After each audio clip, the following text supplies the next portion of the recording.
Hello, everyone. Welcome to the Women in Motorsport, Joe San Diego, along with Ben Schneider, and we have Daniel Zeri reporting from the track. Very busy weekend of racing, so we'll get right into it. Daniel, we had World Endurance Championship come back, Portimao. We saw the Iron Dames, Iron Links. What a race weekend considering they're fighting for the win. Had to settle for a podium, but definitely share all the details about what has to be a very exciting weekend for that team. Oh yes, it was absolutely. The World Endurance Championship was back in Europe from Portimao after the season opener at Sebring. So it was the second weekend for Iron Dames with the new car with the Porsche.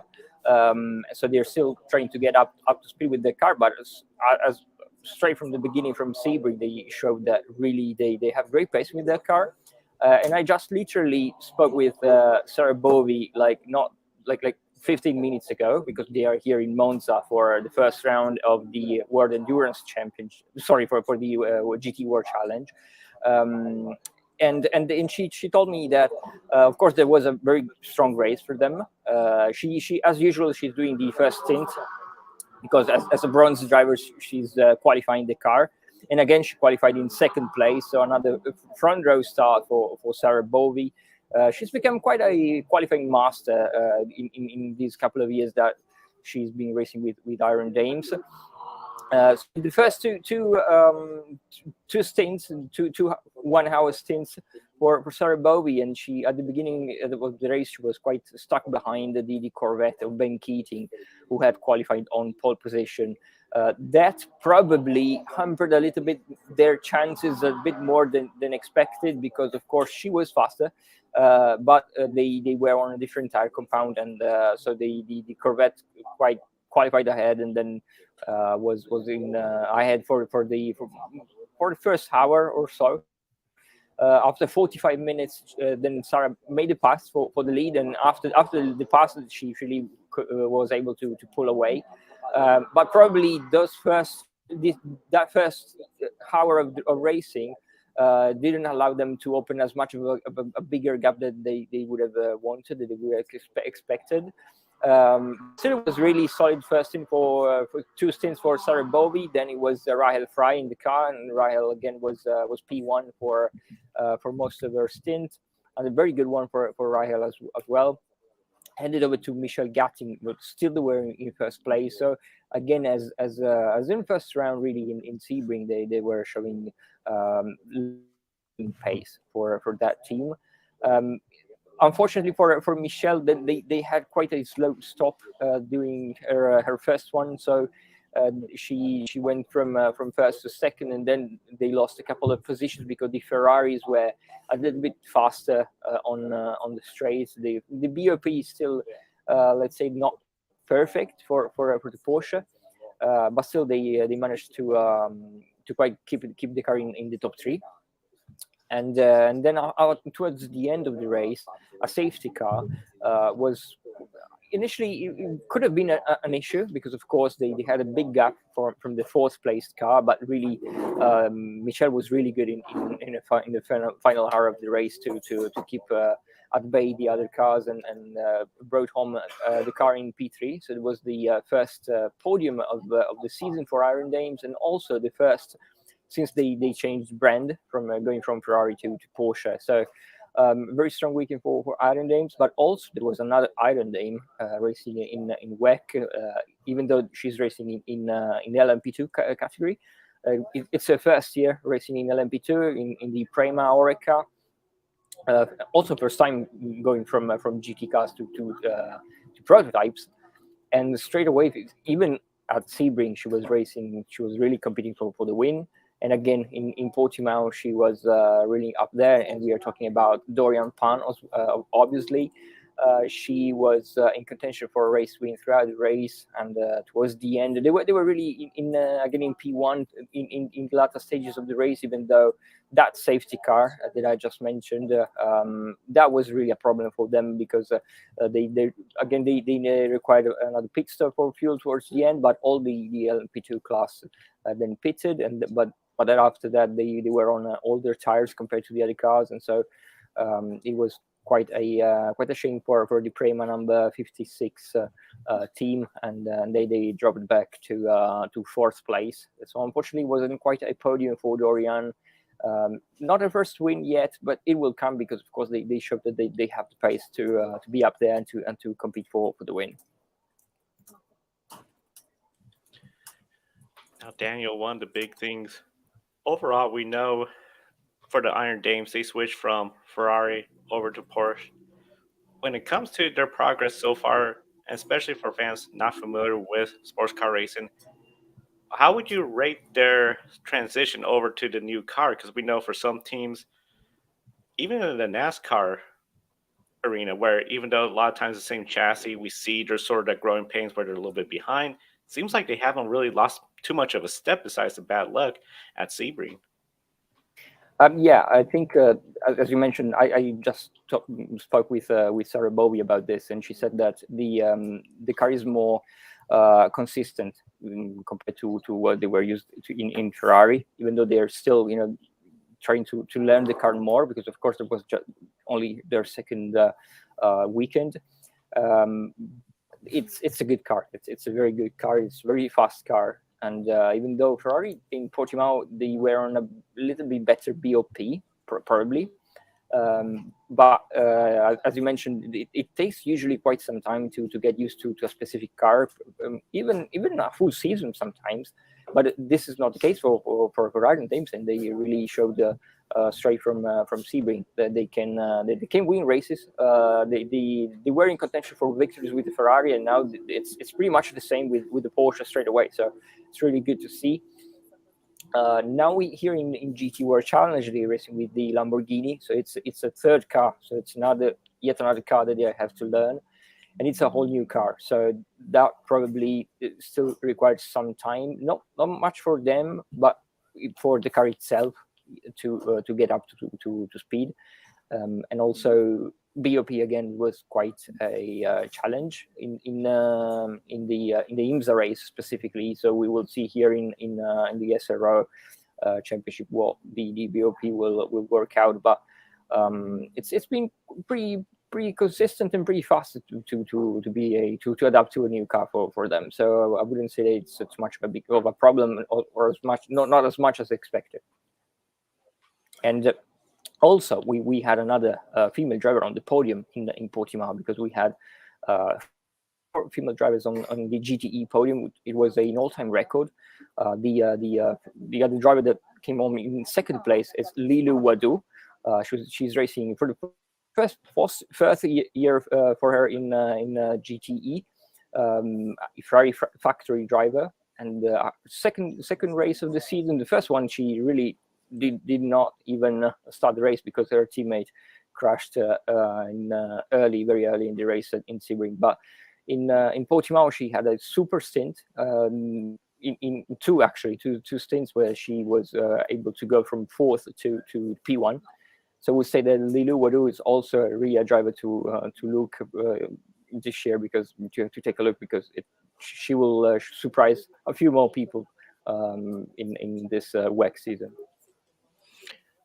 WEC season off to a very positive start for all the racers, as you mentioned. I think, especially with Dorian Penn, when it comes to LMP2, I think that's going to be a real contender. But of course, the Iron Dames, I feel like it's just a matter of time of when they will get that way. And then, of course, we'll be following in not only here, but through the Grid Endurance Performance Index, in which we have an update every Wednesday. And we're going to have a video updating the EPI Week 2 ratings later today. Now, going from sports cars on the most sophisticated to Ben, what many folks will look at say, it's a pickup truck. Why are we racing this? Of course, the NASCAR Craftsman Truck Series. They were at Martinsville Raceway, and overall, we saw a historic race weekend where we saw for the first time the Truck Series, wet conditions, racing on an oval. This has not happened before. Of course, NASCAR has a new tire for damp conditions. Hailie Deegan, she was coming off what she called a disappointing 13th place finish. Had to have some positive feelings, momentum coming to Martinsville, another short track, but qualified 27th. Then with the damp tire, the rain, the frequency of cautions, 20th place finish. Were you surprised by the lackluster performance compared to the prior race weekend? Well, I suppose a little bit. At the same time, though, I'm not too surprised when you start 27th in the field and you've got conditions like that, and it's a brand new environment for everybody. It's you shouldn't expect that you're going to come away with a top 5 finish unless you can, get the field on strategy or something like that there. So, I've rewatched Haley's race vlog, which she posted earlier this week, and I think she shared the sentiments that a lot of people within the industry had, that maybe we should have just said, let's call this off. Let's come back tomorrow and let's race when the weather's a little bit better. But as I was saying on the Encore show with Brandon on Monday night, we've only been doing this for a few years, where we have all 3 series at the track at Martinsville on the same weekend. So there was maybe this idea that you can't literally fit 115, 120 cars and trucks, whatever it is, in the garage at one time. Let's try to get the truck teams out of there as soon as possible and get this race in by any means necessary. On the flip side, you had some drivers saying, I feel like we could have pushed the wet weather tires a little bit further. I feel like maybe we could have continued racing. The visibility wasn't so bad. The traction wasn't so bad. I believe every truck was running at the finish for only the second time in the history of the series. So the carnage couldn't have been too destructive out there. So it was certainly an interesting weekend, to say the least. I know Hailie struggled quite a bit compared to where she set her goals and expectations this year. But she's got an opportunity to bounce back coming up here at Kansas. So, it's going to be interesting to see how she can perform there. Of course, we'll talk about that a little bit later here coming up. But, I think she's got some positive momentum under her belt from some previous races this year. Of course, this wasn't one of them, but this is one of those races where you can just look at the conditions, I think, and just kind of take it as a mulligan or a throwaway, because it was something brand new for everybody.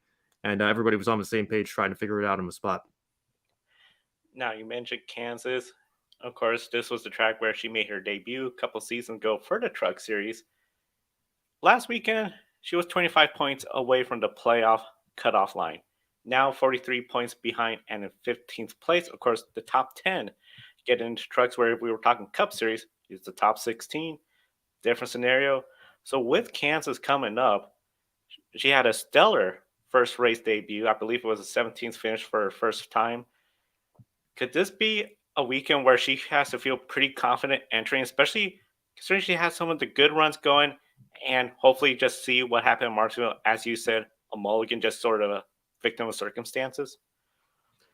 Yeah, well, you're right, Joe. She did make her debut here in 2020. She was 16th that day, and then she came back in 21 and finished 13th. So that was a little bit of an improvement. I still remember her saying during her rookie year that she felt like, she had a little bit more of an advantage going into that race because she was going back to a track for the first time. It wasn't her first time in a truck on a brand new track for the first time in her rookie year, because she did have that experience from that one race.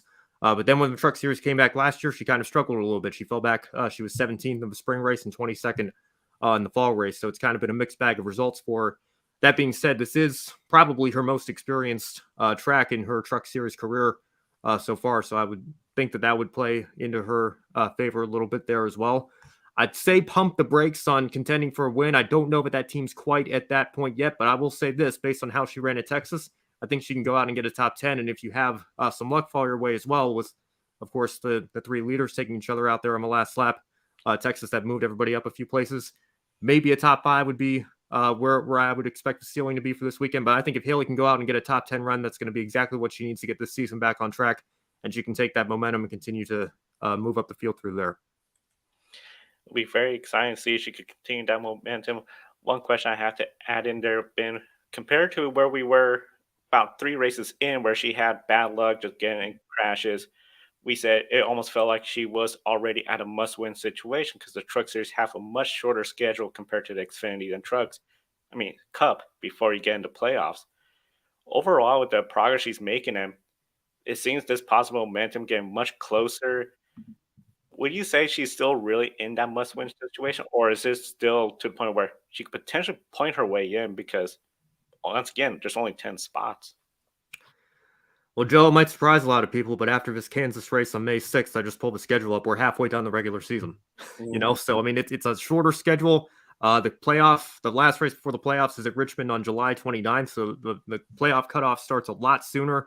The truck schedule is much more weighted towards the beginning of the season, which is kind of a reverse from recent years. I feel like it wasn't that long ago we were going to Charlotte as the third race of the year during All-Star weekend or something. The schedule just has changed a little bit over the last several years. It's now much more weighted towards the beginning. So, we're already kind of getting towards that point. I think we'll see how she can rebound Kansas, but as is the case for every driver, you go out and win, that makes things a lot less complicated, and the crew chief doesn't have to have their calculator out at the end of the regular season trying to figure out all the points and everything. So a win would certainly be the easiest way for her to get in, but again, I'm not sure that team is quite there yet. I think there's still a step or two left to go before we can start saying this might be the weekend she can break through and get a win. She's still looking for her first top 5, so let's take that step first, and then we'll see where we go from there.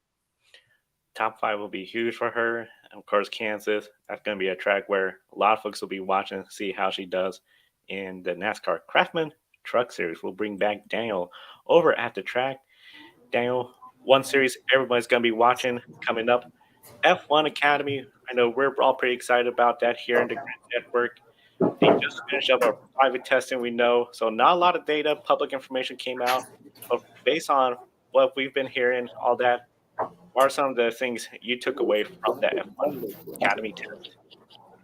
Yeah, everyone is really looking forward to watch the new season. Hopefully, because so far it's it's 1 week from now that the season is gonna start at Red Bull Ring, and we don't even know yet the information about the TV coverage. But apart from that, there's plenty of interesting points from coming out of the two test sessions at Barcelona and at Paul Ricard. The test at Paul Ricard, actually, they managed to release some more information towards the end of the test compared to Barcelona. What is now pretty much settled is that the grid is very tight. The gaps are really close throughout the field, which is great to see, because probably we're going to see some very good racing. The top drivers, probably I would say Abby Pulling and Marta Garcia, are looking really strong.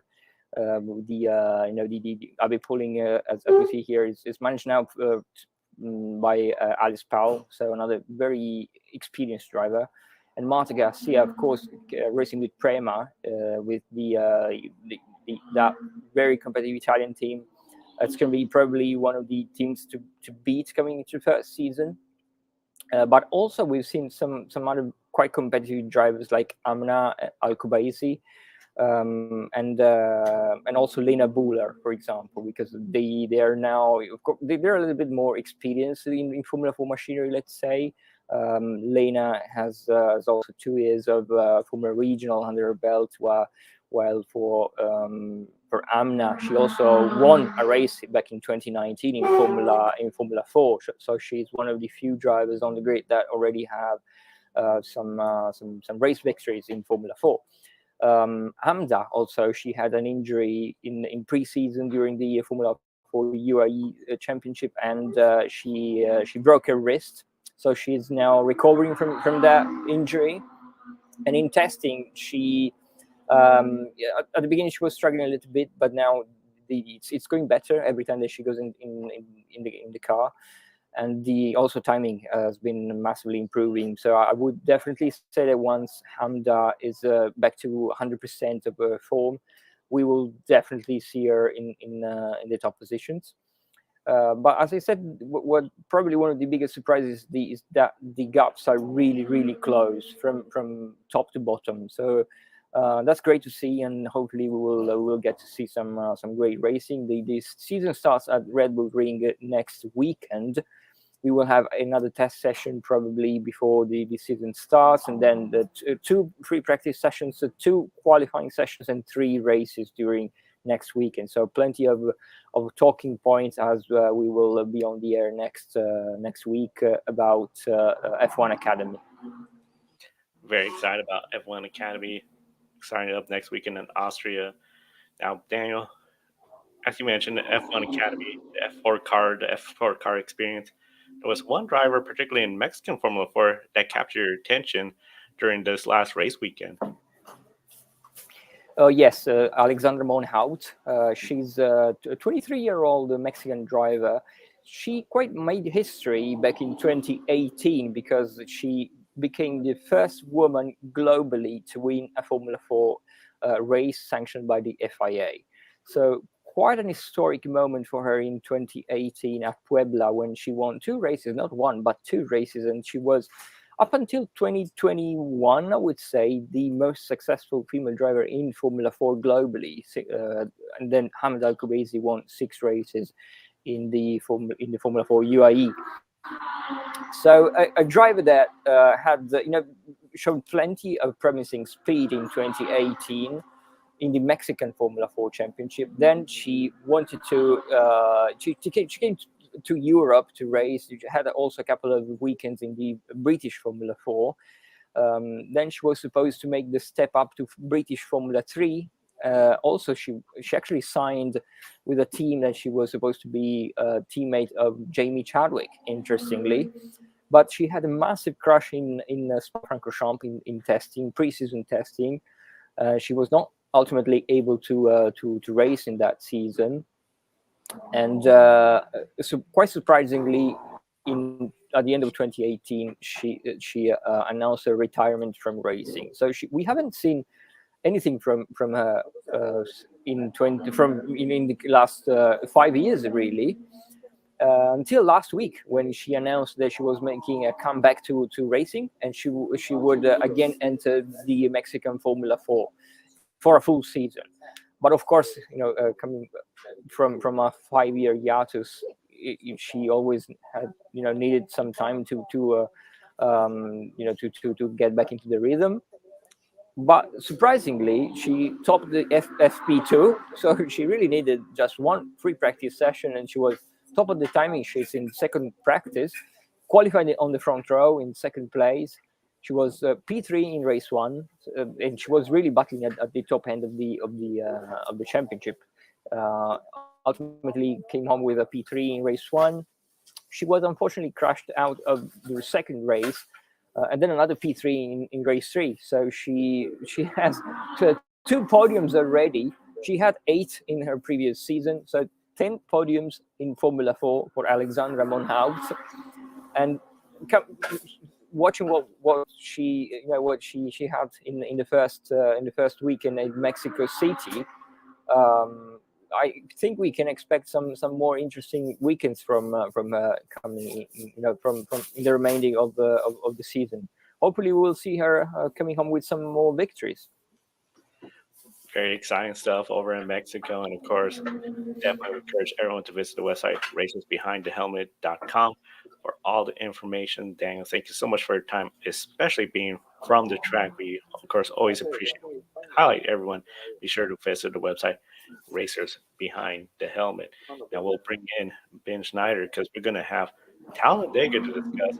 And Ben, when it comes to Talladega, and especially the ARCA Menards Series, a lot of folks think about the nature of super speedway racing and how that goes. But we have 4 female racers that we're going to be watching. We have Amber Balkan. She's going to be back in the number 15.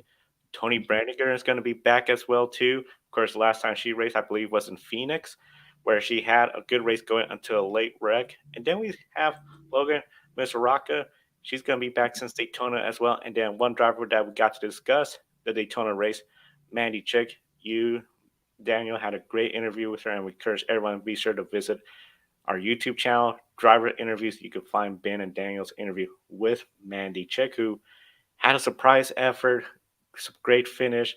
A lot of people were talking about, and overall with this race, especially 200 miles at Talladega Superspeedway, it's a super speedway. This is sort of going to be known as you got the big packs. We know with ARCA, it seems sometimes passing is a little bit more challenging, but it's still going to be very unpredictable. So here's sort of, I feel like, the hard question, talk about how unpredictable it is. Based off what we saw at Daytona, do you anticipate anything similar, the same as what we saw in Daytona, or drastically different? Because we know Talladega is bigger and wider than Daytona.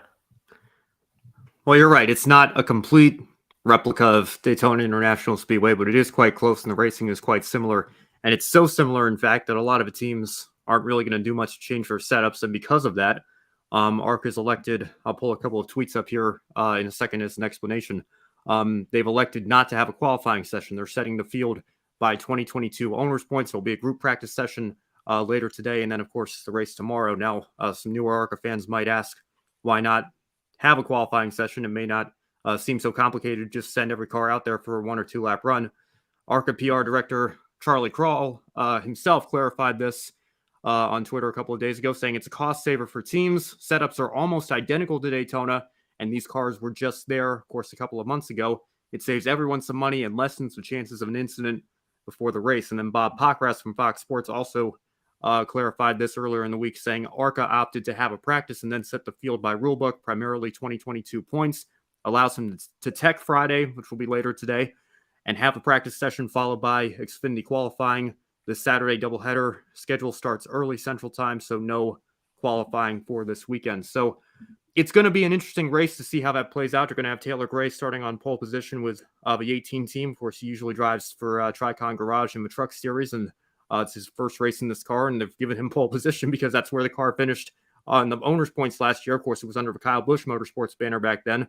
So you're going to have, I'm sure, some interesting things happening at the start of the race with teammates trying to find each other and get lined up. I'm sure the Venturini cars have not just Amber Balkin and Tony Breidinger, but their 2 teammates as well are going to try to work together in the draft as much as possible.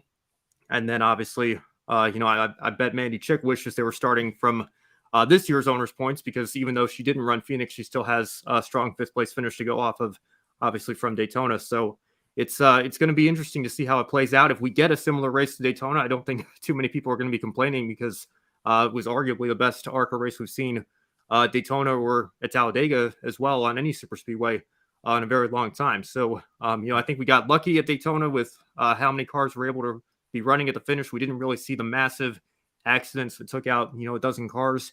We did see several 1 or 2 car incidents there, especially towards the end. I think it's inevitable at some point. It's going to happen when you're running in a pack like that. So hopefully everybody can get through the Talladega race weekend a little bit cleaner. But again, these setups are going to be almost identical for most of these teams. So I would expect to see a similar product from what we saw at Daytona just a couple of months ago. I think a lot of folks will be happy to see if we have a race similar to Daytona, where we didn't have the big, massive pile up, a bunch of drivers running a good, clean, smart race throughout the 200 miles at Talladega. Now, one driver at Daytona that ran a smart race and got a great finish, Mandy Chick, as we mentioned. Overall, a lot of folks, even here on this show, we talked about Daytona, just go out there, log the laps, gain the experience, and then she put on a heck of an effort towards the end to get a solid, great finish. Now, Ben, we know in super speedway racing, a lot of times the rookies, when they come into the super speedway, nobody wants to work with them. They don't want to follow them. They're leading the line. They'll go around them. But now, after what we saw Mandy Chick do at Daytona, do you anticipate more drivers are probably going to be looking at what Mandy's doing on the track and potentially follow her lead, or see her as a potential partner for drafting help? Absolutely. I think it'd be foolish to ignore her after the great run that she had at Daytona. And I remember she was saying in her interview, we asked, did you work with, Amber and Tony at all? And she said a little bit, but she's kind of willing to work with anybody, So I think anybody that, she finds herself lined up with on track, if they have an opportunity to try to put a run together and work together in the draft, especially after her strong run at Daytona, I think drivers might be a little bit more eager to help her out and work with her in the draft a little bit. So for her sake, let's see if she can, double down on this strong run and maybe come away with another top 5 or maybe even better. You just never know how these races are going to play out. Greg Van Alst said it himself when he won at Daytona. Guys like me aren't supposed to do this. It's a great opportunity for some of the independents and the smaller teams to have a great run. You think back a couple of years ago, Dave Mader of a third in his mid-60s, finishing in second place. You got Frankie Muniz back in the field again as well. There's going to be a lot of eyeballs on him. So I'm expecting a great race, and we'll see what the 4 women in the field can do. But like we said at the start of this segment, it's going to be absolutely unpredictable if the Daytona race is anything to go off of. Very unpredictable. Talladega Superspeedway, ARCA Menards Series this weekend, and of course we'll be following that. And of course, for a full ARCA Menards Series race recap, Grid Encore Monday with Ben, Brandon. I think that's going to be a really fun show. We're going to bring in Daniel back. Daniel, the upcoming race weekend. We talked about a couple of races. What are some of the other races going on this weekend? It's going to be probably one of the biggest weekends of motor racing since the start of the racing year. As we have really a lot here in Monza. For example, we have the GT World Challenge Europe, first round of the season, and we have a lot of female drivers, 5 female drivers on track, because we have the 3 Iron Dames, of course, but also Rima Gifali. Her debut here in these championships. Last year she made her GT3 debut in GT Open. Now she's switching to GT World Challenge, so bigger challenge for her. But she's ready. I just talked with her before going on the air, and she is really ready for the new challenge. But also we have Samantha Tan. Of course, she's racing also in the GT World Challenge US in America, and making her debut in Europe as well. She's also interesting because she's usually racing with BMW, but now she's racing with Ferrari. It's going to be her first race with Ferrari, and she only had a couple of runs in practice in Paul Ricard in a testing session. So it's going to be probably just adaptation for Samantha. But also in GT4 we have Jessica Bachmann. She is a big name in the world of touring cars. Of course, she will be making her GT4 debut this weekend here in Monza, and she's sharing the car with her brother Andreas. So first time that these two siblings will share a car. But also just quickly mentioning all the races of the weekend, we have Ferrari Challenge Europe, Ferrari Challenge North America, Formula Regional European Championship with Maya Veog making her debut in Formula Regional, then TCR Italy, Formula 4 Italy, 3 female drivers there. It's the first time in the history of the championship. Then we have the Formula 4 Brazil, stock car in Brazil, GT World Challenge, as I mentioned, GT4 European Le Mans Series with Tatiana Calderon returning to European Le Mans Series. She was P4 in free practice this morning, so we can expect also Tatiana to run well in her LMP2 return. Then we have Le Mans Cup with the debut of Belen Garcia as well. Then the BTCC, the 24 hour of the Nürburgring qualifying race, ARCA, as you just mentioned, and the NASCAR track. So it's going to be quite a busy weekend for us in these couple of days. And of course, to follow all the races, racersbehindthehelmet.com. See all the latest news, including racing news too about Sabre Cook, and of course everything as Dan mentioned about Jessica Bachmann, and of course all the upcoming races and full articles and driver interviews on racersbehindthehelmet.com. And of course, we encourage everyone to subscribe to us right here on the Grid Network, so that way you don't miss any of the programs we have, including Grid Live pre-race, Grid Live wrap-up, encore, Grid Tonight, and of course all of us right here at Women in Motorsports. As we close out, time for our shiny moment from the weekend. Daniel, starting with you, what is your shiny moment? I think it has to be the podium in Portimao for WEC with the 3 Iron Dames and Lilu Wadu in a world record. Well, forgive me, I'm going to step back a few weekends here. It's been a little while since I've been on this show, but I don't know if I've given Hailie Deegan a shout out for equaling her career best finish just yet, so I will do that with this opportunity right now. A great run for her at Texas Motor Speedway, and the best finish for a female driver on a non-super speedway track. Of course, Natalie Decker has the best overall with her 5th place run Daytona a few years ago, and of course Hailie's still looking for her first top 5, maybe an opportunity to pick that up at a track where she has a lot of experience coming up in just a couple of weekends in Kansas. But still a great run for her and that number 13 ThorSport Racing team. I think they're trending in the right direction. I know it was a bit of an off weekend this past weekend, but still a great run for her, and a little bit indicative, I think, of how this season's going to go. I think you're going to see that team take a couple of steps forward over the next few weeks. Great shining moments. My shining moments coming from the National Hot Rod Association. Despite no female racers winning a race this past race weekend, in funny car, top fuel, pro stock, and pro stock bike, all 4 classes, you have 1 female driver at least in each class in the top 4 in points. Very competitive field this year, and to see the female racers, including Alexis DeGioia, off to one of her best starts in her career in National Hot Rod Association funny car class. Great effort overall. Very exciting stuff over the National Hot Rod Association. And we want to thank our Patreon subscribers, calling the show Mark, Robin, and David. They invest in us each and every month, keeping us on the air, helping us pay the bills. Very excited for everything they do for us. You could too invest in the Grid Network. Also, you could do a one-time investment through Buy Me a Coffee. Some folks I see, like Adam Stevens, has bought us multiple cups of coffee. We appreciate it. We'll read your name on the air, especially when we find out you bought us a coffee. We'll do it live on the air if we could see it possibly. And then, of course, subscribe to us right here on the Grid Network. Hit the bell icon.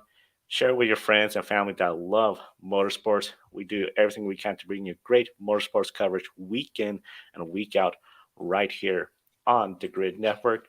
For Daniel Zaria, Racers, the Girls Behind the Helmet, and Ben Schneider, I'm Joe Samniego. Thank you for watching today's program. We'll see you next time, and enjoy the races. Thank you for watching us right here on YouTube. Be sure to subscribe and check out some of our other videos, including Life on the Grid, where we interview folks from the motorsports industry. Thank you for watching. We'll see you next time.